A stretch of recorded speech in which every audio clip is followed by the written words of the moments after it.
আসসালামু আলাইকুম। সূরা বাকারার আরবি অর্থ আজকে বাংলা ভাষায় শুনব।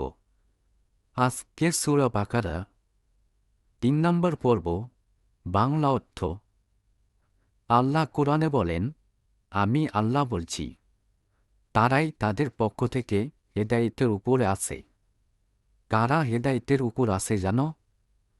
যাদের আগের ৪টি গুণ আছে। যারা অদৃশ্যে বিশ্বাস করে, নামাজ পড়ে, দান করে এবং আখিরাতকে বিশ্বাস করে। আর তারাই হচ্ছেন সফল বান্দা। দুনিয়াতেও সফল, আখিরাতেও সফল। সফল মানে শুধু টাকা পয়সা না ভাই, সফল মানে জান্নাত পাওয়া। আল্লাহ বলতেছে, তুমি নামাজ পড়ো, আমি তোমাকে হেদায়েত দান করব। তুমি দান করো, আমি তোমাকে রিজিক বাড়িয়ে দেব।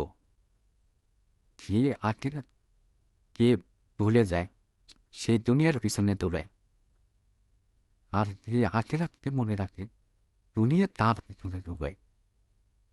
আজকে তুমি কষ্ট করে নামাজ পড়তেছ, কালকে এই নামাজে তোমাকে কিয়ামতের দিন নামাজ জান্নাতে নিয়ে যাবে।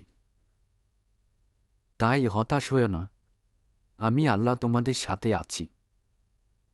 এই 5টা আয়াত যদি তোমার জীবনে নিয়ে আসতে পারো, তাহলে তুমি দুনিয়ার সবচেয়ে সফল মানুষ। আমি আল্লাহ বলছি, নিশ্চয়ই যারা কুফরি করে তাদের জন্য সমান। তুমি তাদেরকে সতর্ক করো আর না করো, তারা ঈমান আনবে না। কেন জানো? আমি তাদের অন্তরে, কানে, চোখে মোহর মেরে দিয়েছি।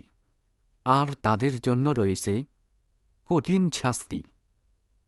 আর মানুষের মধ্যে কিছু লোক আছে, যারা মুখে বলে আমরা আল্লাহর প্রতি ঈমান এনেছি, অথচ তারা মমিন নয়। তারা আল্লাহর মমিনদেরকে ধোঁকা দিতে চায়, কিন্তু তারা নিজেদেরকেই ধোঁকা দেয়, অথচ তারা বুঝে না।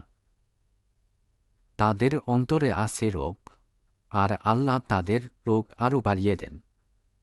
আর তাদের জন্য রয়েছে যন্ত্রণাদায়ক শাস্তি, কারণ তারা মিথ্যা বলত। আজকের 2 নম্বর পর্ব এখানেই শেষ। 3 নম্বর পর্বে মুনাফিকদের আলামত বলব ইনশাআল্লাহ। আসসালামু আলাইকুম।